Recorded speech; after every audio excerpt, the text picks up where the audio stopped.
Fokus negeri di bawah bayu, pemaju dan PBT disaran patuh Indeks Bangunan Hijau. Butirannya bersama Muhammad Dia Sahlan di Kota Kinabalu. Silakan Dia.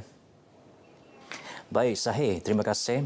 Semua pemaju dan pihak berkuasa tempatan PBT di Sabah disaran mematuhi Indeks Bangunan Hijau GBI dalam reka bentuk binaan mengikut konsep kelestarian iaitu kecekapan penggunaan tenaga, air dan bahan. Menteri Kerajaan Tempatan dan Perumahan Datuk Seri Panglima Dr. Joaquim Gunsalam berkata, pematuhan GBI penting agar aspek analisis iklim dalam reka bentuk tidak hanya terhad kepada sesebuah kawasan malahan menyeluruh. Antara contoh terbaik ialah reka bentuk bandar pintar atau Smart City berintegrasikan sistem rangkaian pejalan kaki dan berbasikal, sistem jalan raya dan pengangkutan berkonsep hijau.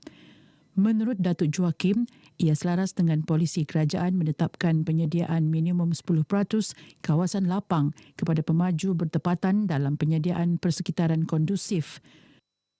Beliau berkata demikian kepada media selepas merasmikan program Festival Air Hijau Kementerian Kerajaan Tempatan dan Perumahan KKTP Aspirasi Sabah Maju Jaya 2023 di Pusat Konvensyen Antarabangsa Sabah SICC, Kota Kinabalu. Dalam pada itu, mengulas polisi pengasingan sampah di negeri ini, Datuk Joaquim berkata, setakat ini rakyat digalakkan mengasingkan sampah mereka bagi memudahkan proses pelupusan sampah sehingga kerajaan bersedia melaksanakan polisi itu kelak. KKTP juga akan melaksana projek perintis pelupusan sampah tanpa perlu diasingkan menggunakan teknologi hijau di Tawau, Sandakan dan Papar. Pada projek sampah sarap itu tidak perlu diasingkan. We can compact the whole sampah sarap itu and put it in some reactor so that we can dispose of it secara hygienic. It's a green technology. Usaha berkenaan melibatkan perjanjian usaha sama dengan syarikat berkepakaran teknologi hijau sebelum diperluas ke seluruh negeri. Ya, dalam pada itu, ketika berucap dalam majlis berkenaan, Datuk Joaquim menyeru semua pemegang taruh dan PBT proaktif dan bertanggungjawab dalam melestarikan amalan hijau ke arah melahirkan persekitaran dan masyarakat bebas atau rendah karbon. Tadbir urus cekap dan pembudayaan masyarakat rendah karbon dapat membantu mewujudkan persekitaran tempat tinggal selamat dan sejahtera. Menurut Datuk Joaquim, usaha menangani perubahan iklim perlu dilaksana secara bersepadu dan seimbang dalam memastikan keterlibatan semua pihak dalam menyelesaikan krisis iklim. Ini termasuk pengurangan pelepasan karbon dan transformasi masyarakat menjaga kelestarian alam sekitar. Beliau berharap setiap PBT mewujudkan bandar dan penempatan manusia inklusif, selamat, berdaya tahan dan mampan serta berlandaskan pendekatan infrastruktur hijau yang mengurangkan kesan pulau haba dan risiko bencana berkaitan kebakaran, kemarau dan banjir. Turut diadakan dalam majlis ini penyerahan program resolusi air hijau kepada tuan rumah 5 zon iaitu Majlis Daerah Pinampang, Majlis Daerah Keningau, Lembaga Bandaran Kudat, Majlis Daerah Beaufort dan Majlis Perbandaran Sandakan yang diwakili Presiden dan pegawai eksekutif masing-masing. Sekolah Kebangsaan Paris Kinabatangan dipilih sebagai sekolah perintis bagi program Adopt a School for Us iaitu program pendidikan dan pendedahan berkaitan keselamatan dan kesihatan pekerjaan. Ia dijayakan dengan kerjasama syarikat IOI Services Sdn Bhd sebagai agensi pembimbing program perintis ini. Timbalan Menteri Sumber Manusia Mustafa Sakmur berkata program Adopt a School for Osh berupaya membantu pihak sekolah melahirkan kesedaran kepentingan menangani isu keselamatan dan kesihatan pekerjaan selain memperkasa keselamatan di institusi pendidikan. Kita harap supaya anak-anak kita ini dapat menghayati tentang betapa pentingnya aspek keselamatan dan kesihatan pekerjaan. Dan ini akan membawa mereka membesar dan apabila mereka melangkah ke dunia pekerjaan nanti, mereka akan membawa budaya ini dan akan memudahkan mereka untuk melaksanakan kerja mereka.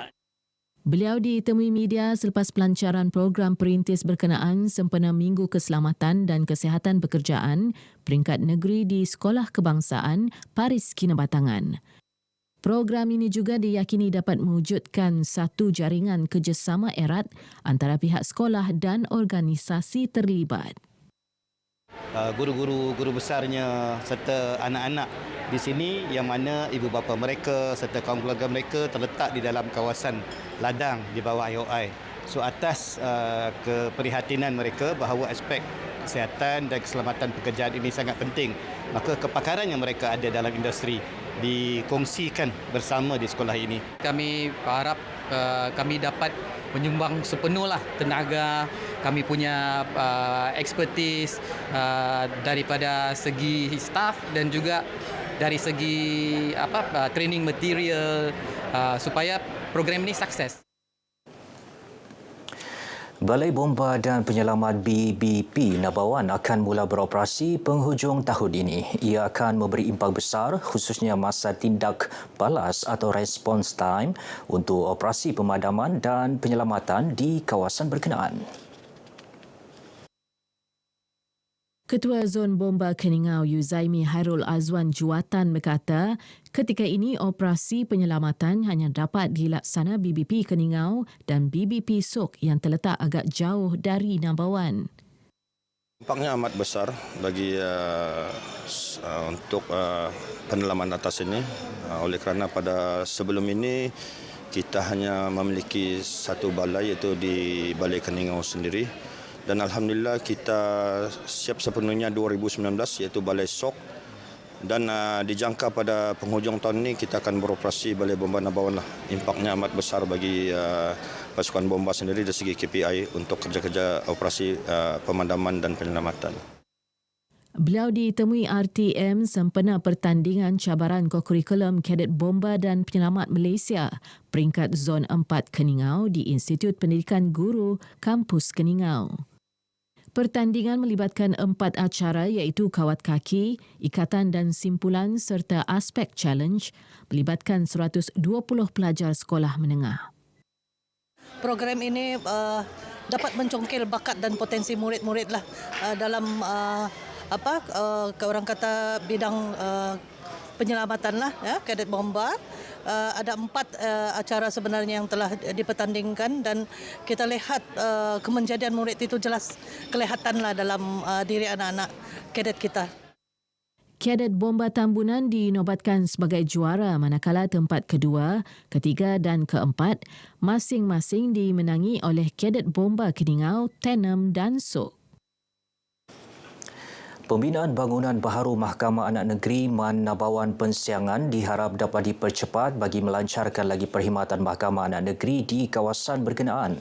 Sejak 1970-an lagi, perkhidmatan Man Nabawan menumpang di bangunan lama Urus Setia Pejabat Daerah Nabawan. Agar bangunan Mahkamah Anak Negeri Nabawan dapat dilaksanakan dengan seberapa cepat yang mungkin, kerana saya telah difahamkan bahawa peruntukan sudah ada dan tanah untuk bangunan ini telah pun tersedia, dan mohon pihak kerajaan melalui jabatan untuk menyusul perkara inilah. Datuk Gani ditemui media selepas merasmikan Majlis Penutupan Kursus Transformasi Kepimpinan Ketua-Ketua Kampung Cemerlang Anjuran Jabatan Hal Ehwal Anak Negeri Sabah di Dewan Belia dan Sukan di Nabawan. Berucap dalam majlis ini, Datuk Gani yang juga pengerusi Lembaga Kemajuan Tanah Negeri Sabah LKTNS berkata, penganjuran kursus amat bertepatan dalam meningkatkan lagi ilmu pengetahuan pemegang-pemegang adat kampung agar relevan dengan perkembangan semasa selain sesuai dengan peraturan dan undang-undang semasa. Banyak yang kami dapatlah, terutama daripada segi perbezaan mediasi dan juga buroket itulah. Jadi kira banyak ilmu yang kami dapat di sinilah. Selain itu kursus ini sangat-sangat bermanfaat kepada kami dalam kami menjalankan tugasan kami seharian lah. Jadi menjadi panduan kepada kami. Saya bagi pihak ketua kampung yang ikut kursus ini dalam 2 hari ini, Saya lihat apa yang kami dapat dalam kursus ini adalah ada berlainan sewaktu kami tidak ada kursus. Sebab sekarang kami mendapat, bila ada kursus, kami mendapat pengalaman yang amat begitu tinggi lah. Saya rasa untuk kami mengelolakan tugas-tugas kami di mahkamah lebih mantap begitu. Baik, sekian dahulu paparan dari Sabah untuk petang ini. Ikuti lebih banyak perkembangan bersama Zahir di Angkasa Putih. Silakan Zahir.